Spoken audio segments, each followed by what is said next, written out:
ไปขี่เรือเจตสกีหลายๆคนก็คือสิวาดภาพออกเนาะเรือเจตสกีก็มี2สาวขี่ไปน้ำกันบัดนี้เพิ่นก็ขี่ไว้บัดนี้เนื่องจากว่ากะสิแม่นความประมาทก็ว่าแม่นเนาะแบบความม่วนหั่นน่ะม่วนเพิ่น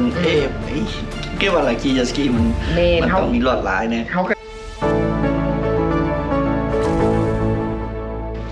Alright hello สบายดีทุกคนสบายดีแม่บ้านสบายดีไอ้อุ่นสบายดี FC ทางไกลและไกลภายในและต่างประเทศเนาะพี่น้องมื้อนี้เขาก็มีข่าวดังมาเล่าให้ทุกคนได้ฟังเนาะอันนี้ก็เป็นข่าวที่มันเกิดขึ้นอยู่ในสหรัฐอเมริกาเกิดขึ้นใกล้ๆบ้านเฮานี่แหละแม่นละอยู่เกรดวานอยู่ในเลกเนาะแม่นพี่น้องอันนี้ก็เป็นอีกข่าวหนึ่งที่ว่ามันดังในมือพักที่ผ่านมาเนาะก็คืออาทิตย์แล้วนี่ก็ถือว่าเป็นวันพักของทุกคนในสหรัฐอเมริกาเนาะเป็นวันหยุดเขาห้องว่า Memorial Days ก็เป็นมื้อวันทหารผ่านศึกเป็นมื้อระลึกถึงคุณงามความดีของทหารอันนี้ก็เป็นมื้อพักของชาวสหรัฐหลายๆคนก็ออกไปเที่ยวมื้อนั้นส่วนหลายก็เจ้ามื้อพักเนาะก็จะไปปิกนิกอยู่ตามแคมป์เล็กไปขี่เรือเจ็ตสกีไปพายคายักไปแล้วมันก็เกิดเหตุการณ์ที่บ่คาดฝันเกิดขึ้นก็คือว่ามันเกิดขึ้นอยู่ Grapevine Lakes อยู่ใกล้ๆบ้านเฮานี่แหละเนาะแม่นใกล้ๆบ้านเฮาแล้วมันก็เป็นข่าวดังไปทั่วสหรัฐเลยพี่น้องข่าวดังนั่นเป็นแนวใดสิมาเล่าให้ฟังเนาะก็คือว่าในมื้อของวันที่25ก็มีหลายๆคนที่ออกไปลิ้นไปเที่ยวมีทั้งคนเอเชียคนอเมริกาไปเที่ยวเนาะก็เลยมี2สาวไปขับเจ็ตสกีไปขี่เรือเจ็ตสกีหลายๆคนก็คือสิวาดภาพออกเนาะเรือเจ็ตสกีก็มี2สาวขี่ไปนํกันบัดนี้เพิ่นก็ขี่ไว้บัดนี้เนื่องจากว่ากะสิแม่นความประมาทก็ว่าแม่นเนาะแบบความม่วนหั่นน่ะม่วนเพิ่นเกี่ยวว่าอะไรขี่เจ็ตสกีมันต้องมีลวดลายเนี่ยเฮาก็เคยขี่แล้วมันก็เป็นตาย่านเนาะเพราะว่าคันเฮาขี่ไวเนาะพี่น้องและอีกอย่างนึงขี่ไวยังบ่แล้วแล้วอยู่ในน้ำหั่นมันก็คนหลายเพราะว่ามันเป็นมื้อฮอลิเดย์เป็นวันหยุดเหตุการณ์ก็คือแล้ว2ผู้หญิง2คนเนาะขี่เจ็ตสกีขี่แบบไว้นั่นแหละโดยที่บ่ทันได้ระวังก็มีคนลอยน้ำแดมีทั้งเด็กน้อยผู้ใหญ่แล้วก็มีคนพายเรือคายักบังเอิญมีสาวนึงแล้วก็พายเรือคายักอยู่แถวนั้นเนาะแม่นนั่นล่ะแล้วชื่อว่านางชื่อหยังให้คุณชื่อได้บ่ชื่อมั่วว่ะชื่อเอวามั่วอายุ18ปีแล้วกลับไปพายเรือคายักแต่ว่าเราขี่คนเดียวแต่ว่าก็ยังมีหมู่คนอื่นๆที่ขี่อยู่อ้อมข้างบัดนี้เราก็เห็น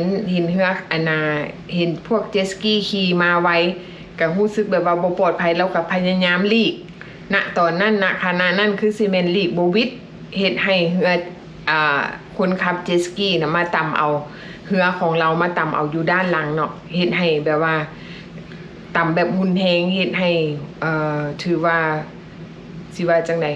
มาเอาอยู่ด้านหลังก็เฮ็ดให้หัวเราถูกกระทบกระเทือนอย่างหุนแฮงเนาะหลังจากนั้นคนที่ขับรถเจ็ตสกีขับเรือบ่แม่นขับรถเนาะคนที่ขับเรือเจ็ตสกีหั่นก็พยายามหลบหนี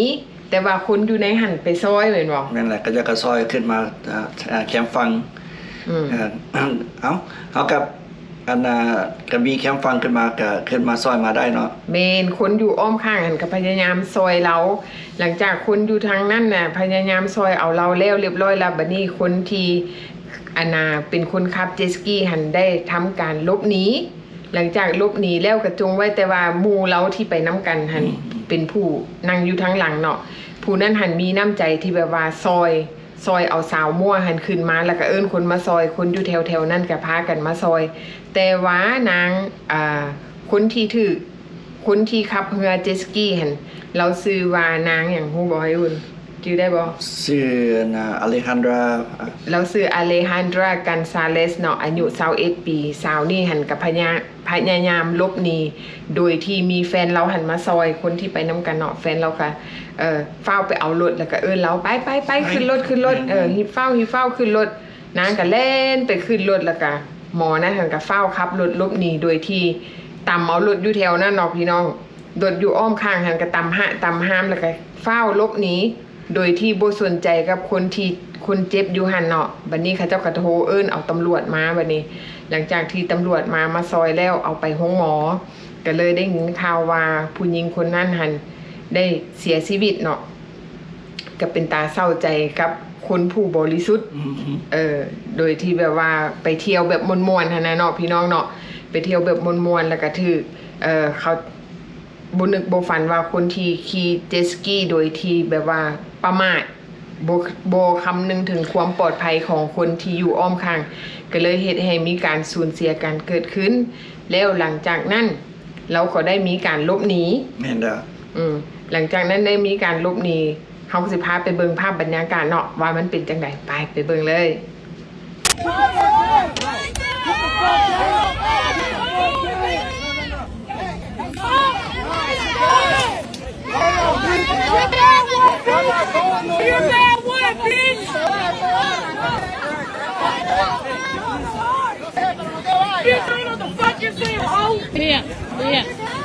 You're stupid! Yeah, you're not going anywhere! No! Y'all stay here! No te metas tú. ¡No se vayan! ¡No mames! ¡No se vayan! ¡No se vayan!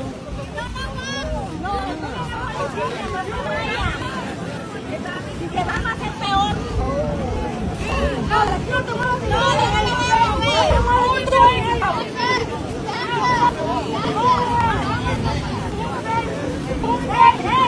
No, que no se mueva.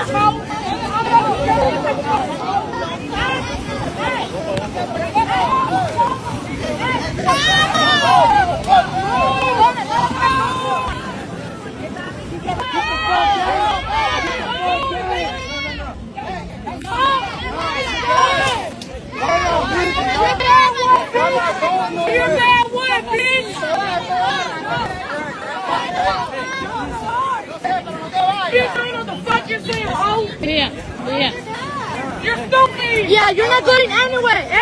No! Y'all stay here! No te metas tú. ¡No se vayan! ¡No mames! ¡No se vayan! ¡No se vayan!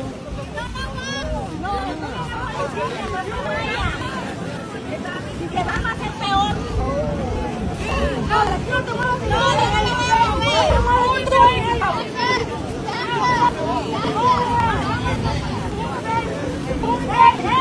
No, que no se mueva.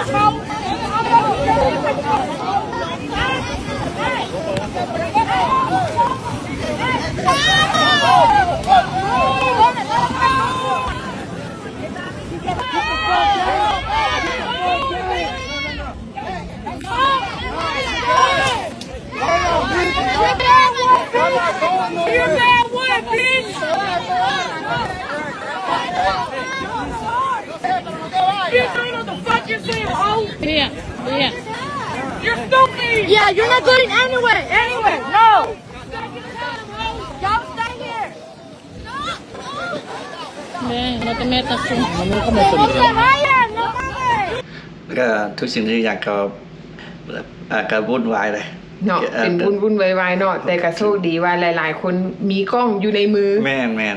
ผู้นั้นก็ถ่ายผู้นี้ก็ถ่ายภาพแล้วก็ส่งให้ตำรวจวันนั้นล่ะก็ลบหนีเนาะสองคนลบหนีนั้นลบหนีได้ไปเขาเจ้าหนีไปอยู่แถวดัลลัสเนาะอยู่โอคลิฟหลังจากตำรวจนำไปพ่อเนาะเขาเจ้าก็ได้ไปกวดค้นไปจับได้อยู่เฮือนโดยที่2คนนี้ได้เตรียมกระเป๋าเพื่อจะได้ลบหนีแต่ว่าตำรวจก็ไปจับกลุ่มได้ทันเนาะแล้วเมื่อบ้านแล้วก็เฝ้าไปเปลี่ยนเครื่องแบบว่าเฮ็ดตัวเองเปลี่ยนแปลงตัวเองไม่เพื่อจะบ่ให้ตำรวจจื้อได้เนาะ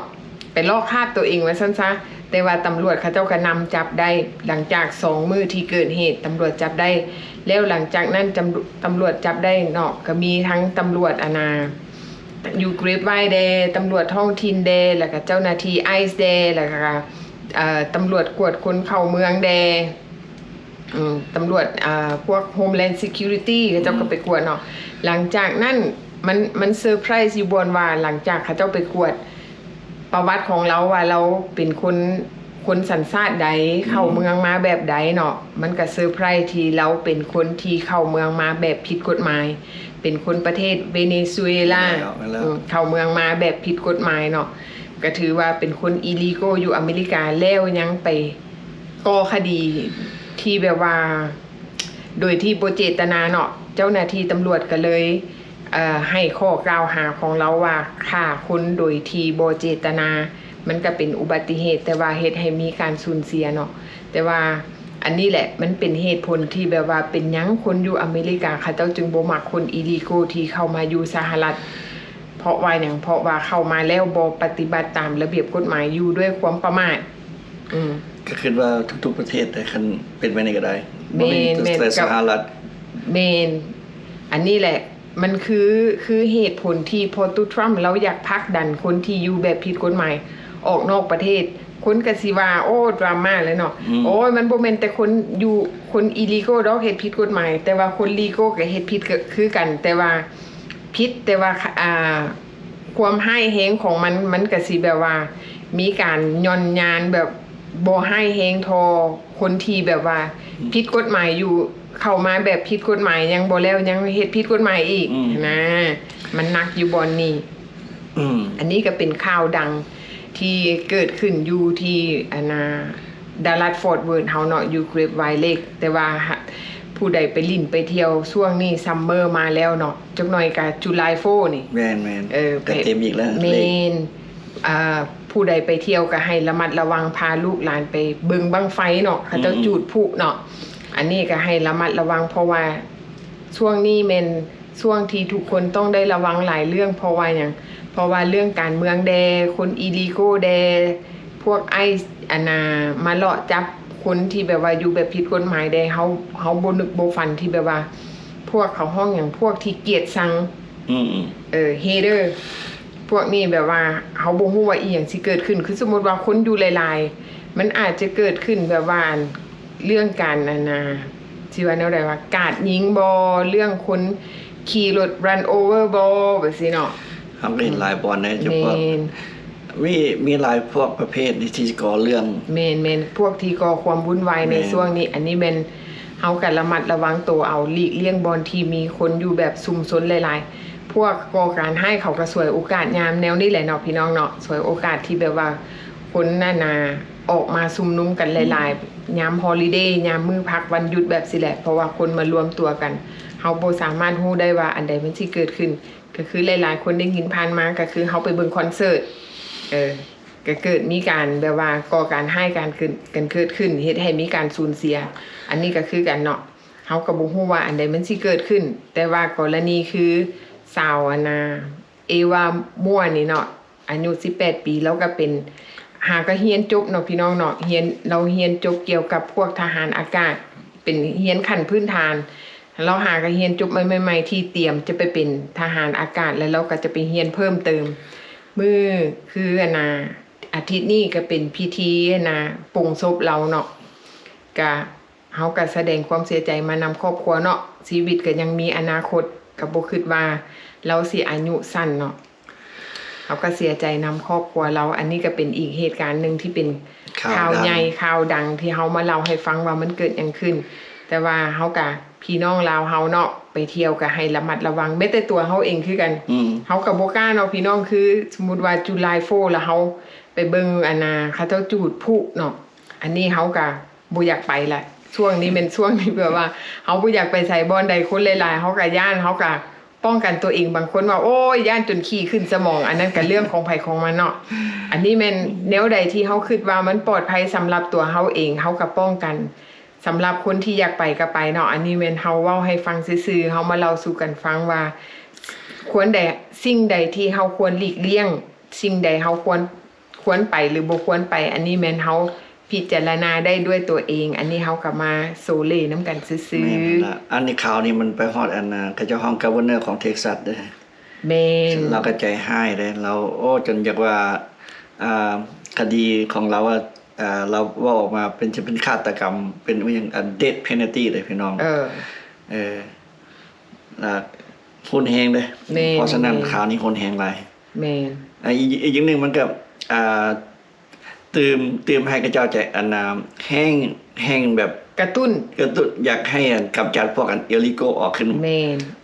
นี่แหละมันเป็นชนวนของการผลักดันของคนอีลิโกออกนอกสหรัฐอเมริกามันเฮ็ดให้หลายๆคนคิดว่าโอ้ตัดสินใจบ่ผิดพลาดที่แบบว่า เป็นส่วนหนึ่งในการผลักดันให้คนจำพวกนี้ออกนอกประเทศก็หมายว่าเขาเจ้าตื่มมือตื่มไฟให้เจ้าเนาะแมนอันนี้เขาก็ฝากไว้ทุกคนมาเบิ่งข่าวน้ำกันว่ามันเกิดอย่างขึ้นเนาะพี่น้องเนาะอันนี้ก็เป็นอีกข่าวหนึ่งที่มันดังว่าซะนะบางคนก็อาจจะฮู้แล้วหรือว่าบางคนก็ยังที่ยังบ่ทันฮู้เนาะพี่น้องเขาก็มาเล่าให้ฟังเด้อสำหรับคลิปนี้ก็จบเพียงเท่านี้เนาะพี่น้องเนาะแต่ละมื้อแต่ละวันมันก็มีหลายๆสิ่งที่มีการเปลี่ยนแปลงถ้าหากว่ามีอย่างเปลี่ยนแปลงในข้างหน้าเขาก็มาเล่าให้กันฟังไว้เด้อบ๊ายบาย